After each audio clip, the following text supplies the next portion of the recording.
Hey everyone, Nigel and Luke here, and welcome to another edition of Crimes of the Week International.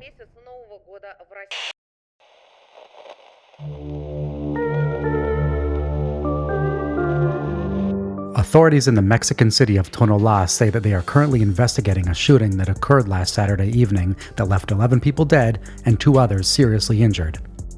The incident occurred at approximately 6 p.m. on a sidewalk in the La Jauja neighborhood where a group of construction workers had congregated after finishing work.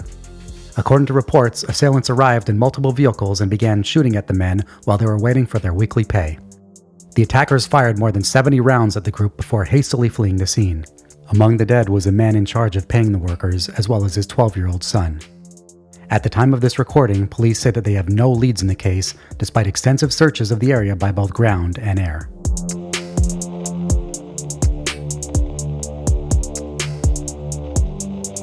Media workers in Afghanistan are feeling increasingly uneasy this week after what appears to be a targeted attack on 3 female journalists was carried out on Tuesday. The attacks took place in 2 separate shootings that occurred just a short time apart. All 3 of the women killed were employees of the same local TV station in the city of Jalalabad. The first incident took place as 21-year-old Maral Wahidi began her walk home after finishing work. She was shot at close range after making it just a few steps. The second incident took place when 21-year-old Sadia Sadat and 20-year-old Shanaz Rafi were followed home by gunmen who opened fire after the women stepped out of a motorized rickshaw. In addition to the female victims, 2 other bystanders were seriously injured.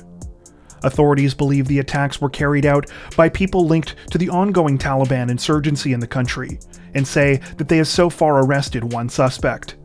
Sadly, these kinds of attacks are not isolated incidents, and journalists, civil workers, and mid-level government employees have become frequent targets in recent months as the government of Afghanistan continues to attempt to broker peace with the insurgents.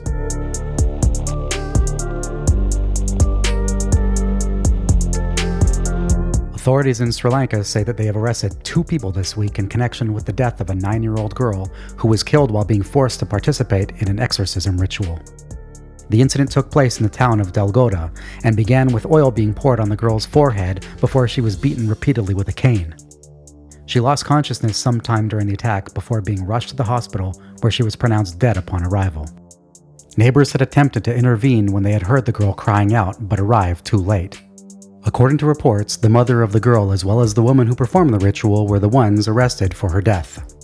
The mother said she believed her daughter was, quote, possessed by a demon.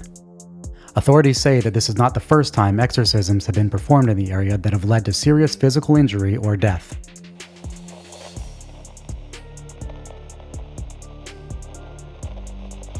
Police in the Indian state of Telangana say that they are currently searching for at least 15 people who were involved in an illegal rooster fighting event that left a man dead this past week.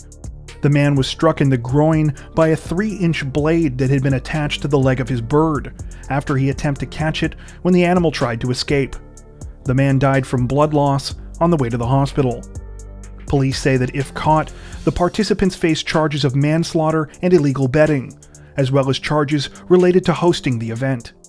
Rooster fighting has been illegal in India since 1960, but reportedly remains common in rural areas, especially around certain holidays.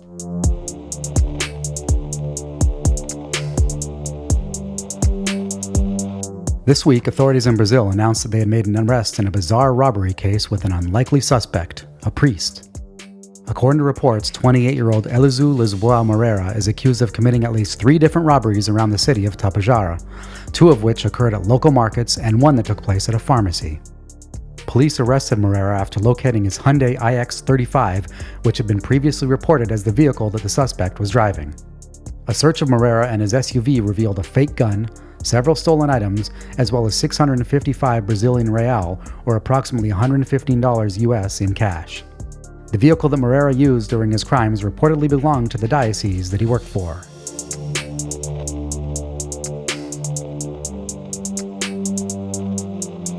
This week, police in New South Wales released a major update in the search for a Dover Heights businesswoman who vanished last year after being accused of fraud.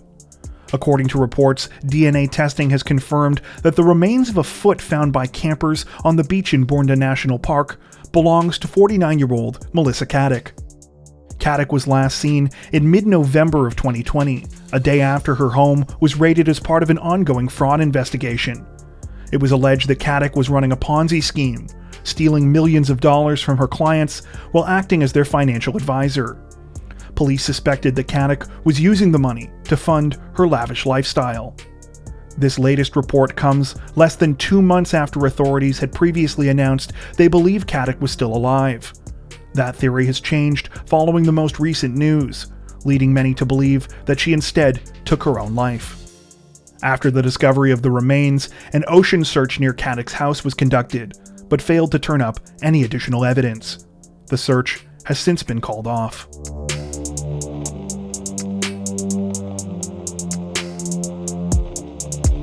Police in Sweden say that they are currently investigating a stabbing attack in the city of Vetlanda this week that left 7 men injured, 3 of whom are said to be in critical condition. The incident took place at approximately 3 p.m. on Wednesday when a man began to attack victims within an area of several hundred meters in the center of the city. According to reports, the assailant was shot in the leg and was arrested just minutes after the attack began. The suspect has been identified as a 22-year-old citizen of Afghanistan who has a history of mental health issues and was previously known to police for petty crimes. At the current time, it appears that a terror motive has been ruled out in this case. Police and prosecutors had released differing statements immediately following the crime, but have since charged the suspect with 7 counts of attempted murder.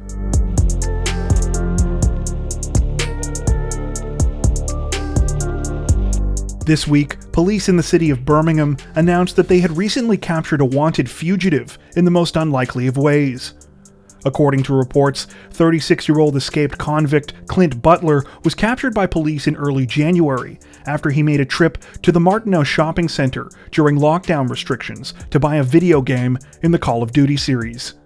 Butler's interaction with police was captured on body cameras when 2 officers approached him and a friend to inquire about why they were not at home, and saw them make an abrupt change of direction. Butler then kicked one of the officers in the groin before attempting to flee. Unfortunately for Butler, he lost his footing and fell to the ground, and was tackled and ultimately arrested. Following his arrest, Butler was returned to finish the 17-year extended sentence for armed robbery that he had been serving before he escaped in November of last year. He has since had 13 months added to his sentence for his prison break, as well as an additional 6 months for assaulting multiple officers during the incident in January. That brings us to the end of this edition of Crimes of the Week International. If you're a fan of the new series, don't forget to tell us in the comment section below. While you're there, make sure to subscribe to Crime Zone for more true crime content like this, making sure to hit the notification bell to stay up to date with our latest videos. Thank you for watching.